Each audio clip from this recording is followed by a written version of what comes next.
अतीत में शूद्रों पर किस तरह के अत्याचार हुए? इस एक प्रश्न ने आज समाज में जैसी खाई पैदा कर दी है वो अब शायद ही कभी भर पाए। वैसे तो ये जवाब देने लायक प्रश्न ही नहीं है, किंतु फिर भी संक्षेप में देख लेते हैं। कुछ लोगों के नाम बताता हूँ। मुझे पूरा विश्वास है कि यदि आपने रामायण और महाभारत पढ़ा है तो इनके नाम तो जानते ही होंगे। यदि नहीं सुने तो अनुरोध है कि एक बार अपने धार्मिक ग्रंथों को अवश्य पढ़ें। चलिए पहले रामायण को देखते हैं। रामायण के रचनाकार महर्षि वाल्मीकि वैसे तो ब्राह्मण थे, किंतु रामायण के सबसे प्रसिद्ध संस्करण रामचरितमानस में तुलसीदास जी ने इन्हें रत्नाकर नामक डाकू बताया है जो शूद्र था। मानस के अनुसार शूद्र होते हुए भी उस व्यक्ति ने महर्षि का पद प्राप्त किया। एक बालक ऐसा हुआ जो श्रीराम का ऐसा भक्त बना जैसा आज तक कोई नहीं हुआ। महादेव के वरदान से उसने इतनी लंबी आयु पाई कि रामायण को 11 बार और महाभारत को 16 बार होते हुए देखा। उन्होंने पक्षीराज गरुड़ के भ्रम को दूर किया। उनका नाम था काकभूषुंडी और उन्होंने शूद्र वर्ण में ही जन्म लिया। एक ब्राह्मण कन्या ने शूद्र वर्ण के एक नाई से विवाह किया। उनका एक पुत्र हुआ और ऐसा हुआ कि अल्पायु में ही सारे शास्त्रों का ज्ञाता बन गया। अपने कर्म से ध्यान दें, कर्म से ना कि जन्म से उसने ब्राह्मणत्व को प्राप्त किया। प्रताप उनका ऐसा था कि स्वयं श्रीराम उनकी मृत्यु के पश्चात उनके आश्रम में पधारे। उनका नाम था महर्षि मातंग और वे शूद्र थे। इन्हीं महर्षि मातंग की एक शिष्या थी जो जन्म से भीलनी थी। श्रीराम ने न केवल इनका आशीर्वाद लिया बल्कि इनके जूठे बेर भी खाए। उस स्त्री का नाम था शबरी और वो भी शूद्र ही थी। एक निषाद भी श्रीराम के अभिन्न मित्र थे। वनवास के समय श्रीराम इनके साथ ही रुके और साथ भोजन किया। इनका नाम था गुह और वे भी शूद्र ही थे। एक व्यक्ति ने श्रीराम को नदी पार करवाए। उनके चरण अपने हाथों से धोए और जाते समय श्रीराम के हृदय से लगने का सौभाग्य प्राप्त हुआ। उस व्यक्ति का नाम था केवट और वो भी शूद्र ही था। जब श्रीराम के पिता महाराज दशरथ ने पुत्रेष्टि यज्ञ करवाया तो जिन व्यक्तियों को विशेष रूप से आमंत्रित किया गया था उनमें एक थे महर्षि जाबाली। ये भी जन्म से शूद्र ही थे। रामायण काल से बहुत पहले श्रीराम के एक पूर्वज थे जिन्होंने क्षत्रिय होते हुए भी केवल धर्म की रक्षा के लिए एक शूद्र के दास के रूप में कार्य किया। उनका नाम सभी जानते हैं, वे थे सत्यवादी महाराज हरिश्चंद्र। आइए अब महाभारत को भी देख लिया जाए। महाभारत के रचनाकार और हिंदू धर्म के सर्वकालिक महान ऋषियों में से एक महर्षि व्यास भी शूद्र ही थे। प्रताप ऐसा था कि राजा महाराजा क्या स्वयं भगवान श्री कृष्ण भी उनके आगे शीश नवाते थे।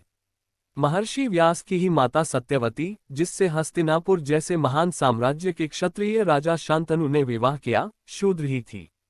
सत्यवती के ही पालक पिता दाशराज, एक शूद्र के अड़ जाने पर भीष्म ने समर्थ होते हुए भी उन्हें विवश नहीं किया बल्कि उनकी इच्छा का मान रखते हुए राज सिंहासन और अपने जीवन के सभी सुखों का त्याग कर दिया। हस्तिनापुर जैसे विशाल महाजनपद के महामंत्री महात्मा विदुर, जिनकी गाथा से महाभारत भरा हुआ है, शूद्र वर्ण के ही थे। कर्ण भले ही जन्म से क्षत्रिय हो लेकिन उनका ये रहस्य उनकी मृत्यु के बाद ही खुला। उससे पहले जीवन भर वे सूत पुत्र के नाम से ही जाने गए जो उच्च कुल का नहीं माना जाता था। फिर भी दुर्योधन जैसे राजकुल के क्षत्रिय के वे प्रिय मित्र थे। अंग महाजनपद के राजा बने और महाभारत के युद्ध में उस सेना के सेनापति भी बने जिसके सेनापति भीष्म जैसे क्षत्रिय और द्रोण जैसे ब्राह्मण रह चुके थे। महाभारत में ऐसा वर्णन है कि राजकुल में जन्मे भीम ने शूद्र वर्ण में जन्मे कई मल्लों को अपने गुरु का स्थान दिया। एक कुबरी थी जिसका नाम था त्रिवक्रा, जिसे स्वयं श्रीकृष्ण ने स्पर्श कर स्वस्थ कर दिया था और अपने भक्त का स्थान दिया। वो भी शूद्र ही थी। आजकल कथा कहते हुए हर धार्मिक पुस्तक में जिन सूत जी का वर्णन आता है उनका वास्तविक नाम था उग्रश्रवा सौती। ये भी जन्म से शूद्र ही थे पर कर्म से महान ऋषि हुए। एक पौराणिक काल के क्षत्रिय राजा थे रंतेदेव। इनके यहाँ तो साक्षात त्रिदेवों ब्रह्मा, विष्णु और महेश ने एक साथ ब्राह्मण, शूद्र और चांडाल के रूप में अवतार लिया और इन क्षत्रिय राजा ने स्वयं अपने भोजन का भाग उन्हें दिया। पौराणिक काल की बात बहुत हो गई, हो तो आधुनिक काल में आते हैं। एक राजा था धनानंद। उसने एक ब्राह्मण का घोर अपमान किया। वो ब्राह्मण यदि चाहता तो किसी और क्षत्रिय राजा के पास जाकर सहायता मांग सकता था, किंतु उसने शूद्र वंश में जन्मे एक बालक को शिक्षा देकर इतना महान बनाया कि उसने न सिर्फ धनानंद को परास्त किया बल्कि समस्त आर्यावर्त पर राज किया। और उसके बाद उसी शूद्र वर्ण के उत्तराधिकारियों ने संपूर्ण भारत पर 137 वर्षों तक अखंड राज्य किया। वो ब्राह्मण थे चाणक्य और वो शूद्र बालक थे चंद्रगुप्त मौर्य। रुकिए श्रीमान, जिस राजा धनानंद और नंद वंश की बात हमने अभी किया वो स्वयं शूद्र वर्ण के ही थे। और उस शूद्र वर्ण के राजाओं ने 1.5 शताब्दियों तक इस देश पर राज्य किया।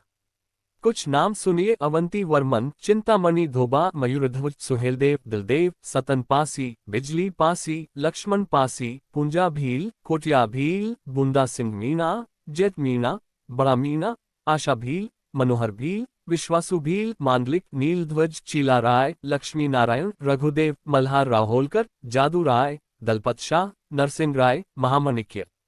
अब आप कहेंगे इनमें क्या समानता है? तो भाई सबके आगे राजा लगा दीजिए। सब के सब किसी ना किसी प्रांत के राजा थे और शूद्र वर्ण से ही थे।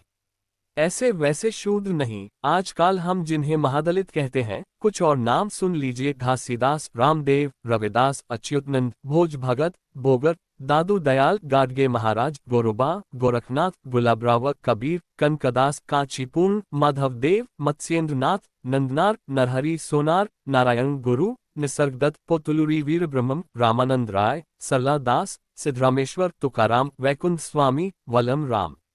अब आप फिर पूछेंगे कि इन सब में क्या समानता है? तो ये सभी भारत के हर प्रांत के प्रसिद्ध संत हैं।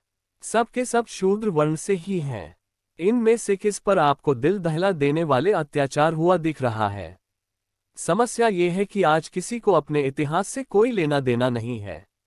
सही इतिहास कोई पढ़ना नहीं चाहता, किंतु दलितों पर अत्याचार के ऊपर सोशल मीडिया पर भाषण जरूर देना चाहता है।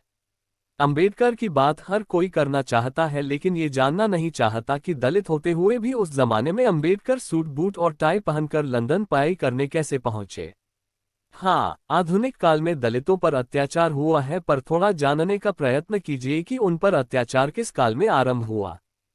थोड़ा इतिहास पढ़ेंगे तो समझ आ जाएगा कि मुगलों और अंग्रेजों ने किस प्रकार समाज में इस खाई को पैदा किया। आज भी वही हो रहा है। पहले गोरे अंग्रेज अपने फायदे के लिए ऐसा करते थे और अब काले अंग्रेज वोटों के लिए करते हैं। इस बात को आप तभी समझ पाएंगे जब वर्ण और जाति का अंतर समझ पाएंगे। इसे सुन शायद चीजें कुछ और साफ हो जाए। और हाँ, जिसे शंबुक नामक काल्पनिक चरित्र के कीड़े ने काट रखा है तो वे इस लेख को सुन लें। शंबुक के प्रति आपका मोह भंग हो जाएगा।